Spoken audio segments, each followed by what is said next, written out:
하나님께서 이 시간 주시는 말씀 디모데후서 4장 9절로 22절입니다.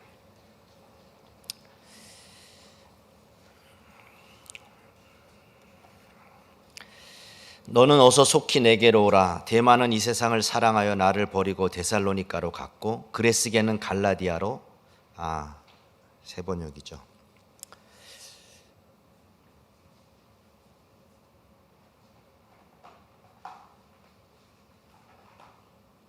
죄송합니다. 바로 찾아서 읽어드리겠습니다.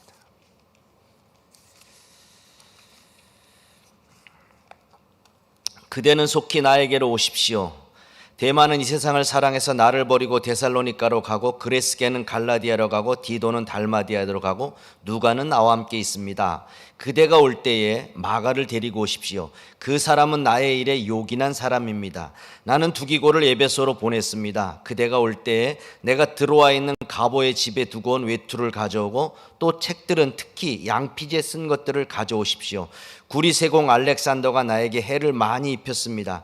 주님께서 그의 행위대로 그에게 갚으실 것입니다. 그대도 경계하십시오. 그가 우리 말에 몹시 반대하였습니다. 내가 처음 나를 변론할 때 내 편에 서서 나를 도와준 사람은 한 사람도 없습니다. 모두 나를 버리고 떠났습니다. 그러나 그들에게 허물이 돌아가지 않기를 빕니다. 주님께서 내 곁에 서셔서 나에게 힘을 주셨습니다. 그것은 나를 통하여 전도의 말씀이 완전히 전파되게 하시고 모든 이방 사람이 그것을 들을 수 있게 하시려는 것입니다. 주님께서 나를 사자의 입에서 건져내셨습니다. 주님께서 나를 모든 악한 일에서 건져내시고 또 구원하셔서 그분의 하늘나라에 들어가게 해주실 것입니다. 그분께 영광이 영원 무궁하도록 있기를 빕니다. 아멘. 브리스가와 아굴라와 오네시보르의 집에 문안해 주십시오. 에라스도는 고린도에 머물러 있고 드로비모는 앓고 있으므로 밀레도에 남겨두었습니다. 그대는 겨울이 되기 전에 서둘러 오십시오. 으블로와 부데와 리노와 글루디아와 모든 신도가 그대에게 문안합니다. 여러분이 가진 성경으로 22절 같이요. 주님께서 영과 함께 하시기.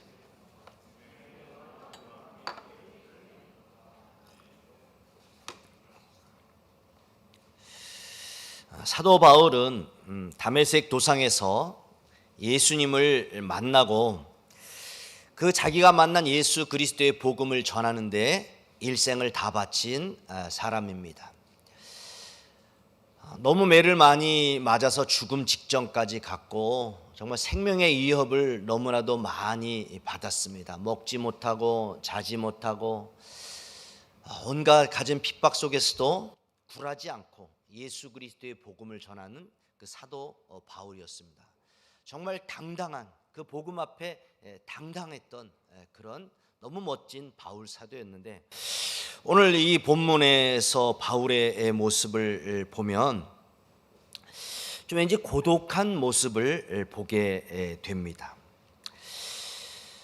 아마도 10절에 보면 데마는 이 세상을 사랑하여 바울을 버리고 데살로니가로 갔고 그레스게는 갈라디아로 갔고 디도는 고향인 달마디아로 돌아가 버려서 지금 바울 곁에는 의사 누가만 남아있다 그랬습니다. 다 떠나고 의사인 누가만 남아있는 그런 속에서 지금 인간적으로 외로운 그런 모습을 보게 됩니다. 생의 마지막이 가까움을 느낀 그 바울은 디모데에게 두 번째 이 편지를 쓰는 거죠. 마가를 데리고 속히 오라.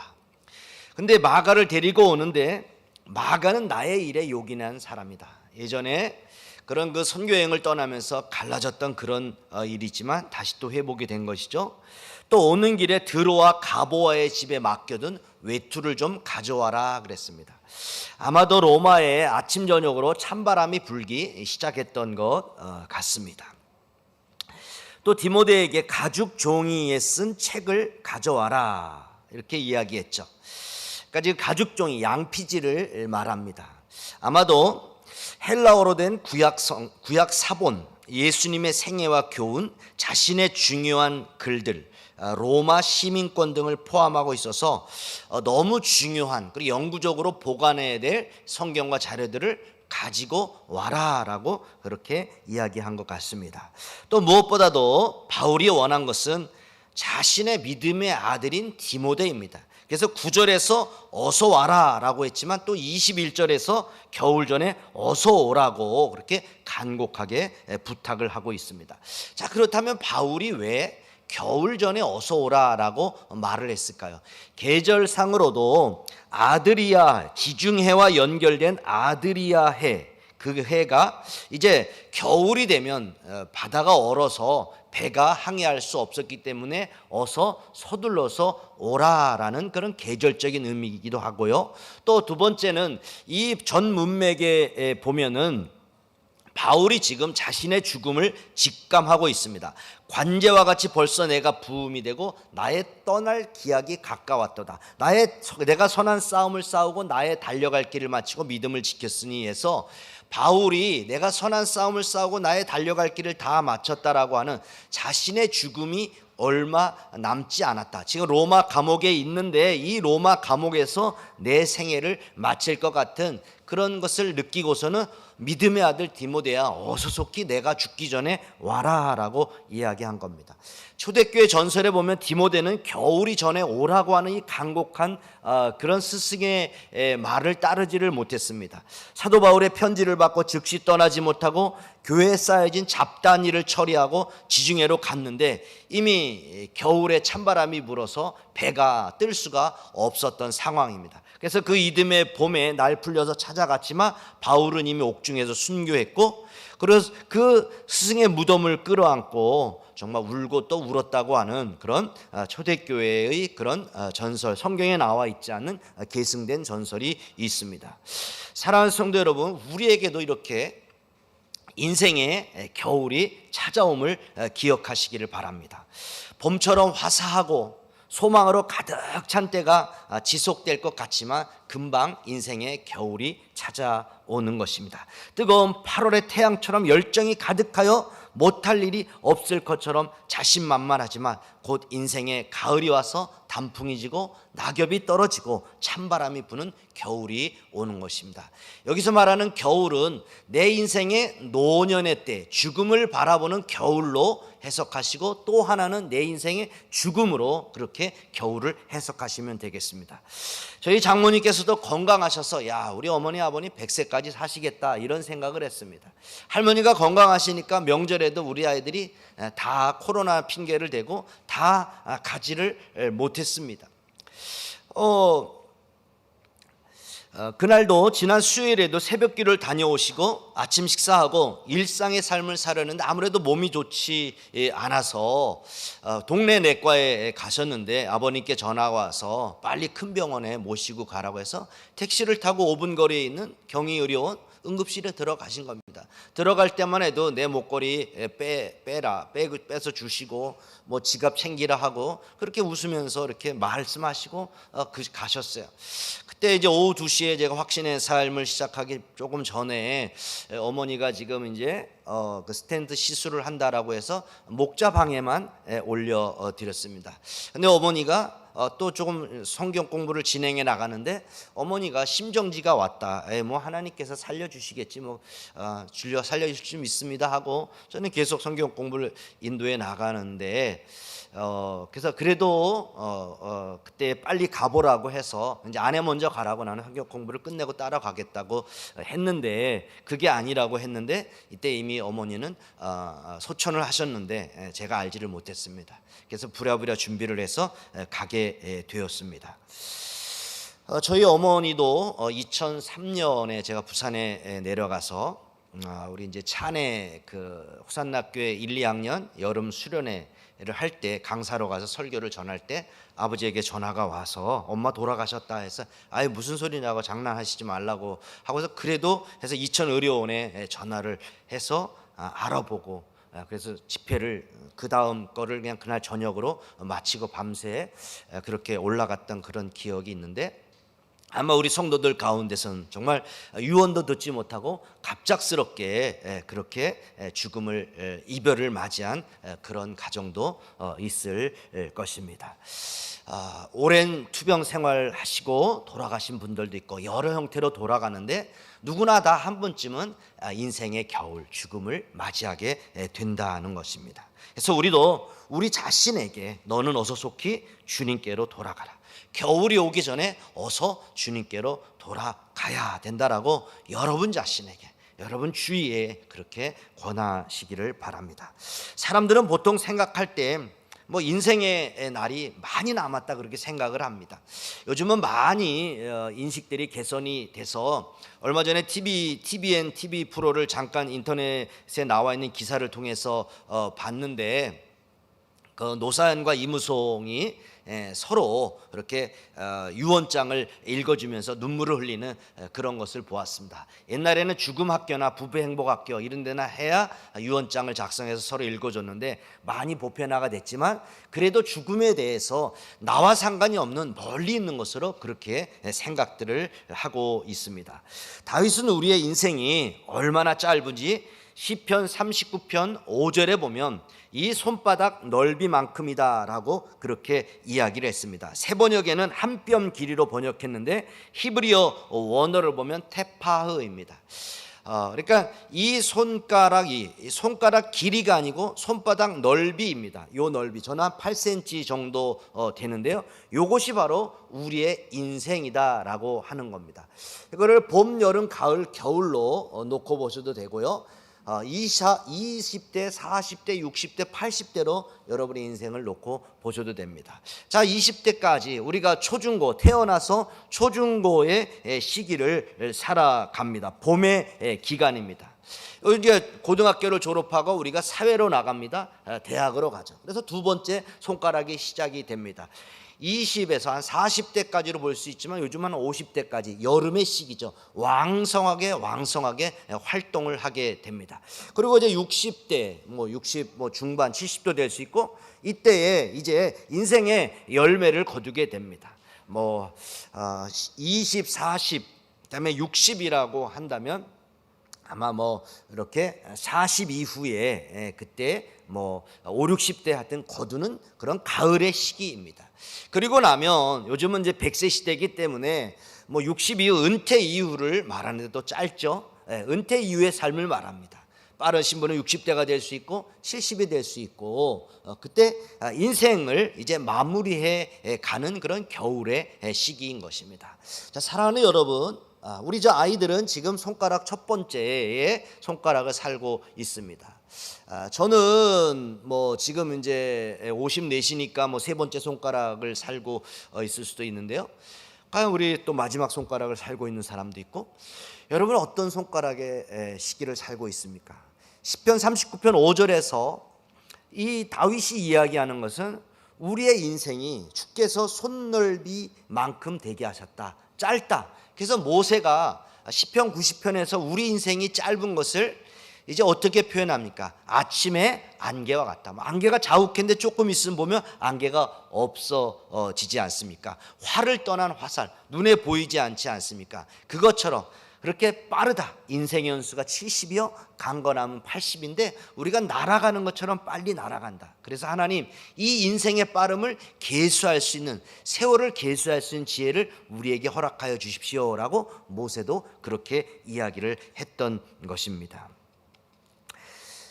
자, 여러분, 이렇게 짧은 것이 우리 인생입니다. 근데 우리 인생이 대단한 것처럼 생각하는데 콧대 높다 이렇게 사람들이 그런 표현을 하잖아요. 참 콧대 높아서 정말 이렇게들 이야기하는데, 이 생과 사를 이 코로 표현을 합니다. 매듭짓기라는 책을 통해서 저는 이 사실을 배웠는데, 예전에 경허 스님이 무비공이라는 단어를 썼어요. 무비, 코비자, 무비공. 그러니까 콧구멍이 없다. 이런 얘기죠. 그러니까 산자와 죽은 자의 경계가 어디냐? 바로 콧구멍이다, 이 얘기입니다.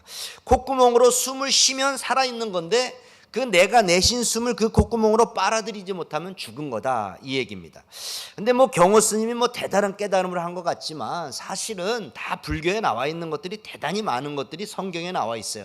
2500년 전에 이사야가 뭐라 했냐면, 이사야서 2장 21절에 보면 너희는 사람을 의지하지 말아라. 그의 숨이 코에 달려 있으니 수의 새말 가치가 어디에 있느냐. 자, 사람을 의지하지 마라. 방백을 의지하지 말아라. 그의 숨이 코에 달려 있다는 거예요.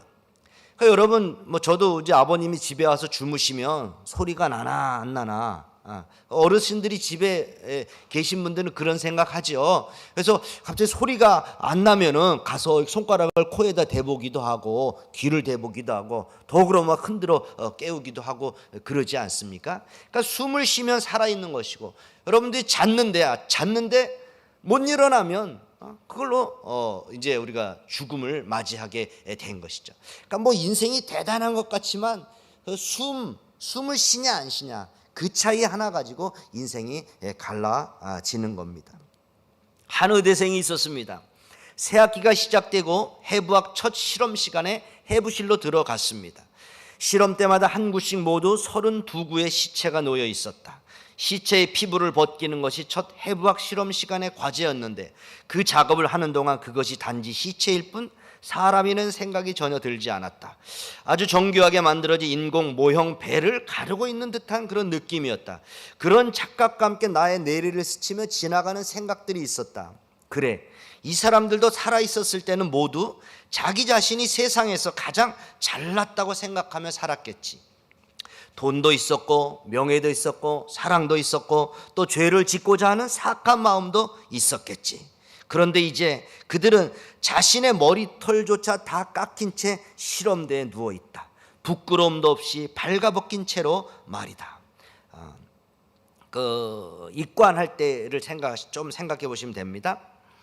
이제는 옷이 아니라 피부가 벗겨지고 근육이 잘리고 내장이 도련해지고 뼈가 추려지고 있다. 그것도 이제 막 공부를 시작한 신출내기 의사 지망생에 의해서 말이다.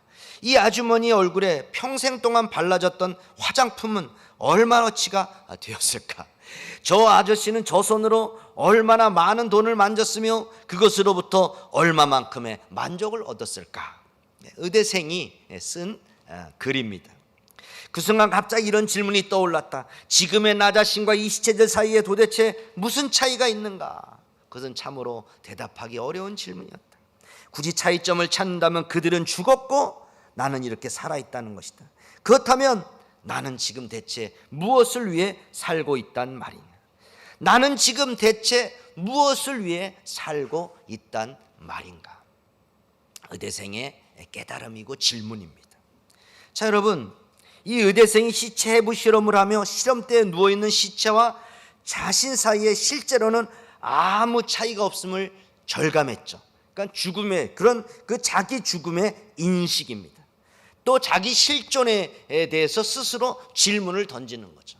이와 같은 것이 우리의 인생인데, 나도 그렇게 뭐 떵떵거리면서 그렇게 아둥바둥 열심히 인생을 산다고 하지만 언젠가는 저렇게 시체로서 누워져야 될, 죽음을 맞이해야 될 것이 나의 인생인데, 그렇다면 나는 지금 왜 사는가? 나는 무엇을 위해서 사는가? 라고 그렇게 질문을 던진 것입니다. 사랑하는 여러분은 지금 왜 사십니까? 여러분 무엇을 위해서 사십니까? 지난번 7가지의 그 요한복음 기적을 통해서 누누이 그 말씀을 결론적으로 말씀을 드렸습니다. 실로암을 통해서 이 사람의 소경됨이 누구의 죄로 인함이니까? 그의 죄도 아니고 그의 부모의 죄도 아니다. 그에게서 하나님이 하시고자 하시는 일을 나타내고자 함이라. 쉽게 말하면 하나님께 영광 돌리기 위해서 산다. 이 병은 죽을 병이 아니라 하나님의 영광을 위하며 하나님의 아들로 인하여 영광을 얻게 하려 함이라. 그 죽음, 그 질병, 그 모든 것이 다 하나님의 영광을 위한 소재가 된다라고 하는 겁니다. 내가 무엇을 먹든지 마시든지 다 하나님의 영광을 위하여 하라고 했습니다. 여러분이 살아있는 거 먹고 마시고 존재하는 우리 학생들이 공부하는 것, 우리 어린 학생들도 재롱 터는 그 모든 것이 다 하나님의 영광을 위해서 하는 겁니다. 올 때는 순서가 있지만 갈 때는 순서가 없습니다. 은솔이, 제가 가장 어린 장례식을 치른 것이 은솔이 6살 때 그 유치원 친구의 장례식을 치렀습니다. 보건병원, 김해 보건병원에 갔다가 의료사고로 죽었어요. 그래서 그 아이를, 그 어린 관을 그 화장장에 그 넣을 때의 그 오열하는 그 모습, 참 지금까지도 이렇게 선한데요. 올 때는 순서가 있지만 갈 때는 순서가 없는 겁니다. 어디로 갈까요? 우리가, 여러분, 죽음이라고 하는 게 뭡니까? 사람들은 죽음이 이제 뭐 연결식해서 영원한 이별로 그렇게 생각을 하는데, 우리는 죽음을 하면 이제 죽음을 장례 임종을 갖다가 이제 우리는 어떻게 표현하면 천국 이사했다 이렇게 표현합니다. 그러니까 발인식을 천국 환송 예배라고 하고, 하관식을 뭐 부활 대망 예배 뭐 이렇게 표현도 하는 것이죠. 우리 인생이 죽었다라고 하는 것은 우리 육체에서 우리의 영혼이 분리돼서 천국으로 하나님께로 올라가는 겁니다. 그러니까 죽음은 뭐냐? 하나님께로 이사가는 것, 천국으로 이사가는 것, 하나님께로 돌아가는 것. 그래서 돌아가셨다, 죽음을 그렇게 표현하지 않습니까? 죽음은 돌아가는 겁니다.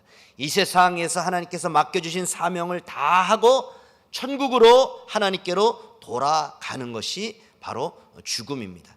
그래서 우리는 내 장례식에서는, 그 옛날에 김한란 박사가 그랬잖아요. 내 장례식에서는 장송곡을 부르지 말고 찬송가를 불러달라. 얼마 전에 최영기 목사님 사모님 돌아가셨을 때 내가 죽으면 밝은 옷을 입어달라 해서 막 빨간 옷, 딸이 빨간 옷 입고 나와서 간증하고, 목사님도 넥타이도 안 매고 평상시에 이렇게 환한 옷을 입고 마지막 그렇게 천국 환송 예배 드린 것을 보았습니다. 아유, 저 교회 다니는 사람들은 참 호로자식이 어떻게 장례식에서 웃을 수가 있어.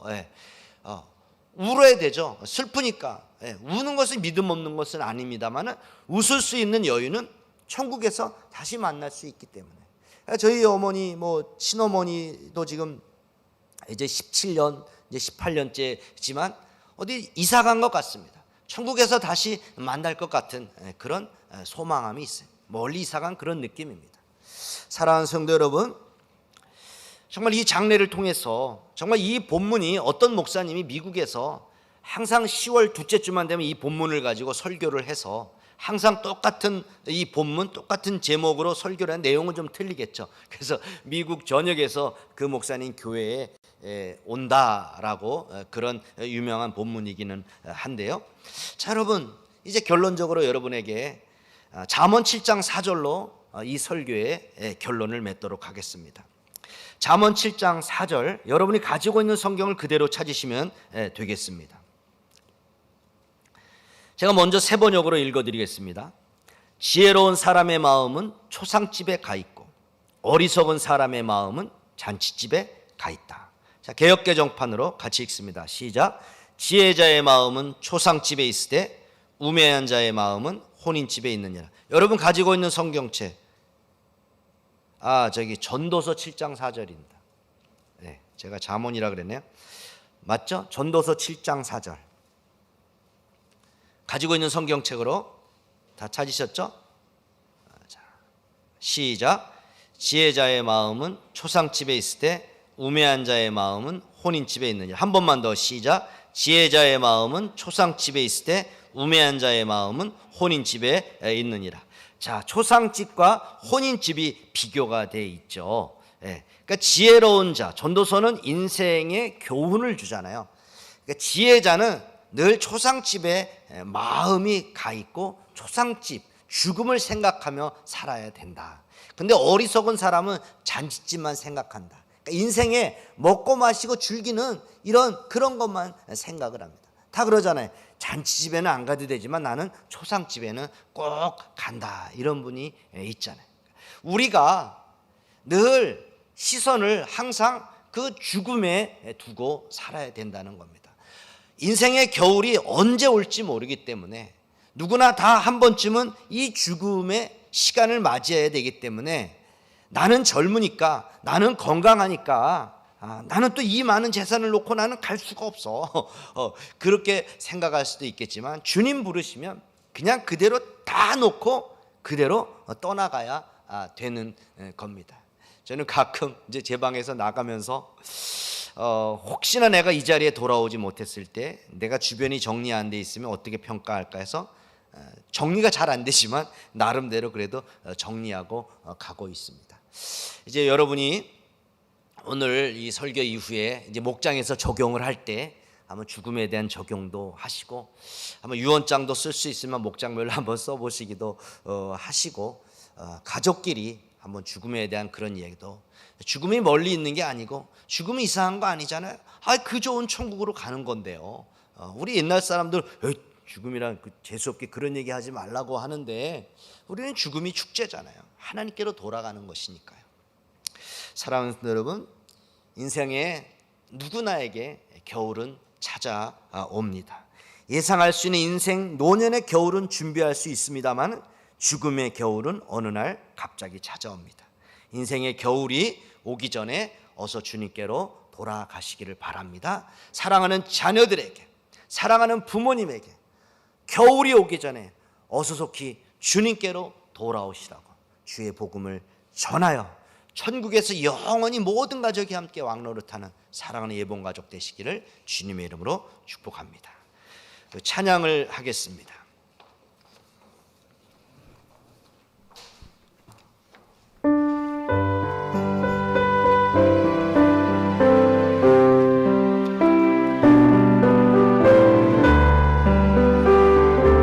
저 멀리 배는 나의 시온성, 여러분의 인생을 바라보면서 저 멀리